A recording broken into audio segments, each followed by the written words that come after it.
All right, well, everyone, thank you for coming. Settle down, please. I'd like to get your attention. So thank you for coming to our presentation. And today we're here to talk about the future and how we don't want to let it to sneak up on your school. Today I want to talk about a few things. First of all, I want to make sure that we can discern our genuine reservations about educational technologies in our school from our own personal resistance to change. After that, I want to explore the pace of change in our schools and some of the impacts that this pace of change has. After that, I'm going to outline the learning landscape as we see it these days and what it means to you, your teachers, your students, and the parents in your school community. After that, I want to discuss why we need to redefine our understanding of literacy amidst this massive change in technology within our schools. And then after that, I want to cover 8 key questions that you can use to guide your own assessment of educational technologies in your school. And so before I jump into all that, I want to introduce myself and who I am. My name is Pugh. And I manage the company called TeachAway, and TeachAway is part of the Kesson group of companies. And so we're a group of educational technology companies that aim to provide learners around the world with access to world-class education. So just a brief little spot on each. TeachAway is a careers and professional development platform that has over 650,000 teachers in our network. Schooly is our online tutoring platform that provides online tutoring to students around the world in over 1,700 academic subjects. And then there's LearnKit, and LearnKit is our e-learning and design company that works with different academic institutions around the world, including Columbia University, the Teachers College there, University of Toronto, and Syracuse Newhouse School of Communications. So the EdTech landscape is highly dynamic, it's innovative, and it is crowded. And our experience with our 3 companies provide us with some insight into how this is changing the way things are happening within education. And we want to provide you with some of that insight so that you might be able to guide your decision making in your schools and navigate this complicated landscape with more confidence. So if you're here, and so many of you are, I'm guessing you're from one of 2 camps within education. You're either from the camp who is very interested in educational technology and just can't bear to miss out on anyone discussing the future of education technology within our schools, or you might be here as an educational leader, and an educational leader that may be feeling anxious about the pace of change and what that means to your school. Perhaps you're concerned as an educational leader in your school, worried that you're not innovating quickly enough in your school, that you're not providing the opportunities in terms of EdTech to your students as best you can. And so I want to let you know that it's okay and that you're not alone, and that a lot of people are feeling like that these days, feeling this massive amount of change surrounding them, and not just educators. So this sense of too much, too soon is affecting a lot of us these days. And it's called future shock.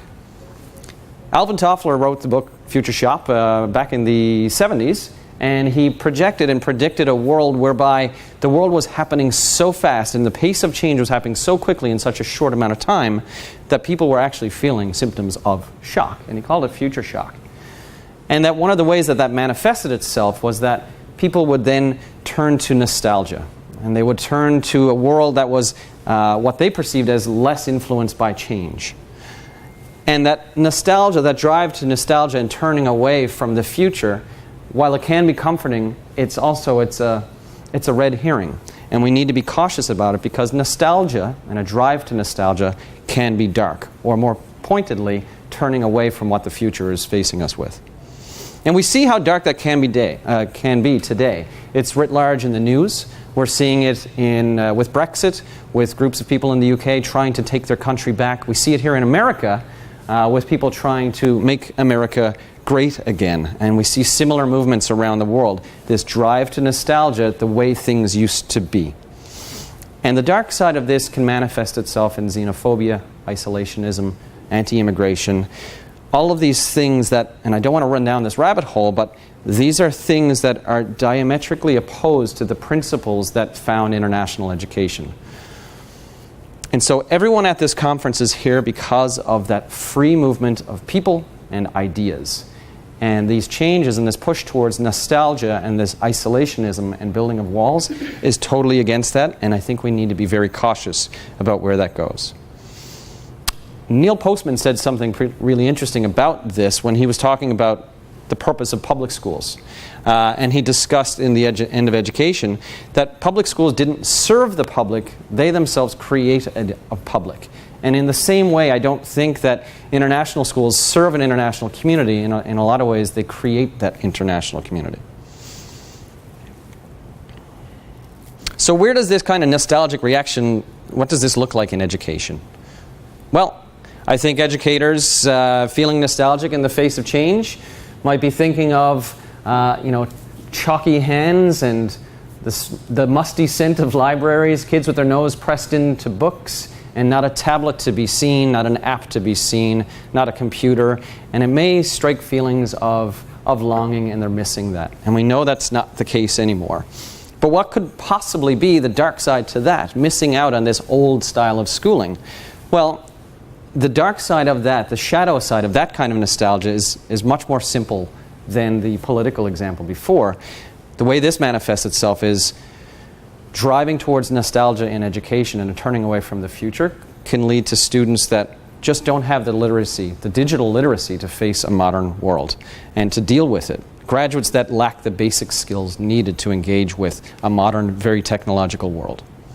And so for us in education, nostalgia is simply not an option. The future is here and we need to deal with it now.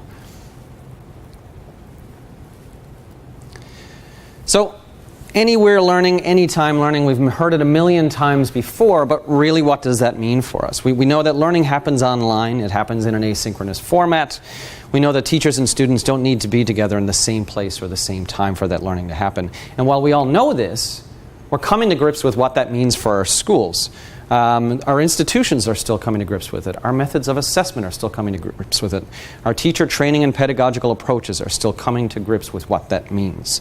And as difficult as it is to work within this dynamic landscape within education, I want you to share my optimism on this.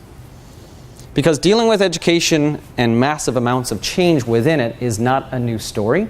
This has been written before. And it's been written before 2,500 years ago. We have a fantastic story whereby there was a leader in a community, and he was deeply concerned by a new technology facing his community, and one that he felt threatened the very mores of humanity at that time. And as a hint, he was Greek. This was 2,500 years ago, and it was Socrates. He had a deep concern about this. And so while the 45th president today is leading the charge for nostalgia in America, and we see the dark sides of that, well, in a sense that Socrates led that nostalgic charge many years ago. And what was the technology that he was so concerned and worried about? And it was writing. He had concerns that writing, and because Socrates came from an oral tradition, and he was concerned that writing would make essentially lazy learners of us all. That we would put all of our knowledge on scrolls and put it away in a library somewhere, and we would not know things. And we know that this is a failed idea. But this deep suspicion of the new, this resistance to change, we're seeing it again now. And we know that his reaction was unfounded, and with a room full of educators, so many educators in this room, the best educators, we know that no one here is going to say a world without books would be a more desirable option. We know that's silly. And so I think the point is clear. While he was terribly suspect of a new technology within education, I think the same suspicion that we have about new educational technologies may be as amiss. So why should we all be optimistic with this? Well, tech and education is making positive changes for every stakeholder within it. For teachers, they can support student learning in a much better way. They can differentiate within the classroom in a far easier manner. They can simplify their assessments. And students learn. We provide them with a new opportunity to direct their own learning. And in an age of inquiry-based learning, technology allows them to do that in a much easier way. And one of the better parts is this with parents as well, that elusive part of the learning triangle. Teachers, the students, and the parents who've been so difficult to bring into this equation to support learning in the school. For them, for myself, I don't always check my child's book bag. But I do always get my push notifications on my Seesaw app where my teacher is telling me what my son is doing in the classroom. And it allows me to drive that conversation with him to discuss what he was doing. And so technology is allowing us to be involving the parents much more as well. And so if we accept that there's a lot of good to be found in ed tech, how do we prepare ourselves and our teachers and our students to effectively engage with these new approaches? And so that's what I want to talk about now. And I think a big part of that is with literacy and redefining our understanding what literacy means in a very digital age. Nicole Tankard is the founder of the Digital Youth Network in Chicago, and she states very clearly and succinctly that literacy is always defined by technology. And we know this to be true as we come to understand the impacts that technologies are having on our students and on us. Because prior to this written word, literacy was defined by how much could you recite? What could you honestly know by learning and within the oral tradition? That was a literate person. But in recent years, we know that this understanding of literacy is changing. And so this is changing with the multiple and shifting relationships between society and culture within technology. So how do we ensure that this new understanding of digital literacy is driving and is at the core of what we're doing in our schools? Well, we need to support our teachers with that. We need to help them understand so that they can develop strategies and frameworks to incorporate their own digital pedagogy in their classrooms. And so academic institutions like Columbia know this, and we're working with them to develop a course now with LearnKit, our e-learning company, developing a course in digital literacy to provide training for these teachers so that they can make digital literacy a priority in their classrooms, so that they can have the practical classroom tools at their disposal to develop a stance of inquiry, to make sure that their teaching strategies from a critical literacy framework are there. And of course, they're going to deliver that online because that's what we do today. So we've discussed the pace of change. We've discussed future shock and how quickly changing environments can force us to pine for the past, to turn to nostalgia and turn away from the future. And we've redefined what literacy means in a digital age and how we can get some training with that. But let's bring it down to the operational. What does this mean in my school? And so I think we have to ask a couple of questions for school leaders in their schools. When they look at their education technology they're using now, is it responding to a real need in their class? Or is the educational technology they're using solving problems that actually don't really exist? Are they using tech for tech's sake? And so I think asking these two questions as you start to dig in on your school and the role of technology within your school, it forces you down a path of articulating a clear vision for your school and a vision of technology use within your school. Now you might be asking if you need another strategic plan in your school, and I would say that you do. Because many implementations of technology in schools fail. And this is some data from a Learn Trial study just this past year. It's the initial data that they've received, and they haven't put out the final report yet. But they noted that 65% of student licenses were just not used. And so this was across 49 schools, and they were assessing 6 well-established math and literacy platforms and products with licensing fees that varied per student of between $15 and $100 a head. That's a lot of money. And so that's a lot of money wasted that could have been spent in a better way. What I don't know yet from this study, because the final report isn't out yet, is why? What is the case? And my best guess is because it wasn't aligned with a particular technological vision and an implementation strategy at a school, and likely didn't have the supports and goals set for their staff to use these platforms.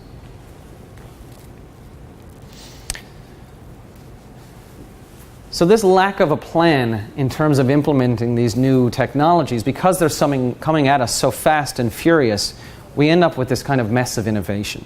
And this affects everyone, all of the stakeholders in the school. It impacts parents a lot because they're the strongest advocates for their students' success. And more they want to use school-related technology to be engaged in their students' learning, just like I am with Seesaw and any other applications that are going to be coming at me. I want to make sure this is being used right. And I also want to know that this is being used in a safe manner. With innovation, it's impacting teachers. This is where it's impacting the most, many would say, because that's where the rubber hits the road. And effective tech integration for teachers, they need to have the proper support and training to ensure that we get well beyond that 65% non-login and usage rate, that we really implement it and use it to get the successes that we need.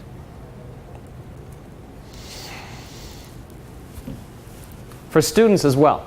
And we know that all of these kids we have in our classrooms now are digital natives, they're digital citizens, so they must be fine, right? But they need the support as well. Kids who are born into this society who are already using digital technology every single day, they are still kids, and they do require a cohesive narrative that allows them to understand how this integration of technology is going to be affecting their learning and throughout their lives. And constantly flip-flopping from platform to platform as they progress from grade to grade can lead to a lot of confusion, and it isn't helpful for the students. And then for you, as school leaders, well, what are the challenges this mess of innovation leave to you? Well, they lead to a lot of problems for you guys, a lot of challenges. You're the ones responsible for bringing technology into the classroom and deciding which tools are going to be best for your school. And so to do this in a proper way, we're going to propose 8 questions that you need to ask yourself as you move forward with creating an educational technology plan for your school. So the first one is, does this tool accomplish the student learning outcomes or curricular goals that you have set? Those ones you already have set, does the technology align? And we shouldn't be using technology just to say, yeah, we've got a new platform in our school. The second one is it usable? Do you have the training in place? Do you have the support in place? What kind of learning are you going to need to support your teachers using it? And does it allow for different levels of abilities? Can you differentiate within the platform? Are there accessibility issues? The third one is obviously a big one, and bigger for some schools more than others perhaps. Everyone has their own budgetary restrictions, but what's the cost of this? And not just the cost of licensing fee per student, but what are the startup costs on this? The integration costs, and then further servicing of whatever platform that you might be using. For free tools, free is fantastic, but what about the training that you need to implement to ensure that it's still being used properly?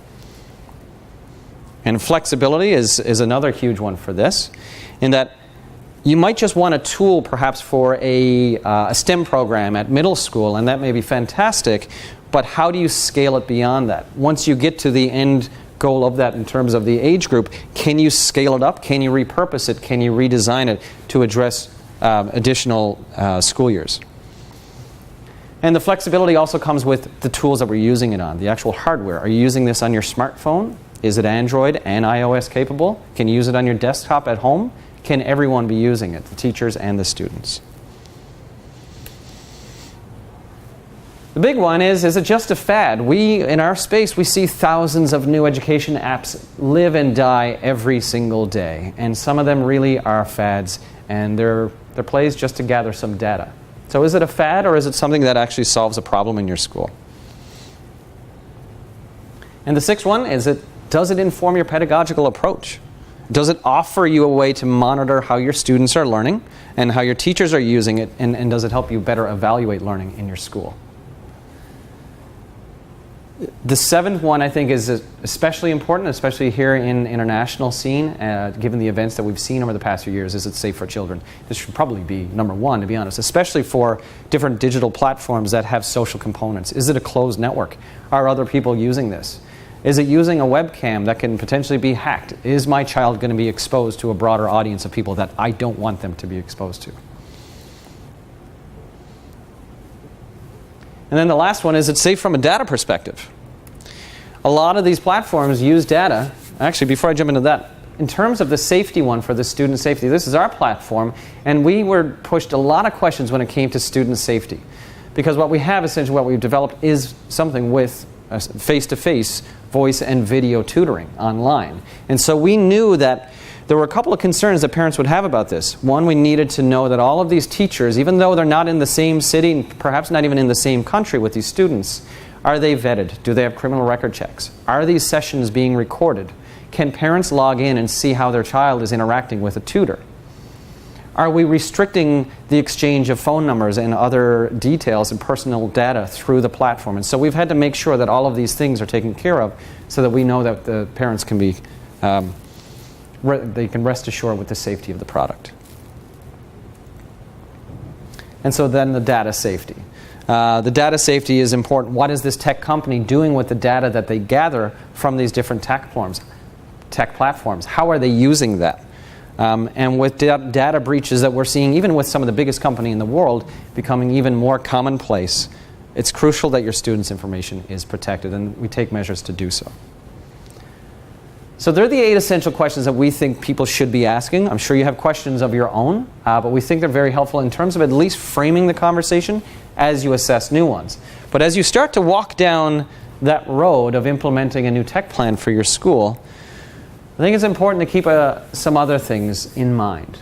When you start to approach the problem of being future ready at your school, you need to engage with your tech leaders. Not every school is lucky enough or fortunate enough or has the budget to have a tech specialist on staff or a technical learning specialist. But you probably know who those teachers are in your school. They're the ones who are constantly addicted to the new technologies, really embrace them, and they would be the cheerleaders of any plan that you had to implement a tech platform. Find them, engage with them. Because if you don't have people who are passionate about whatever you plan to implement, it's not going to succeed.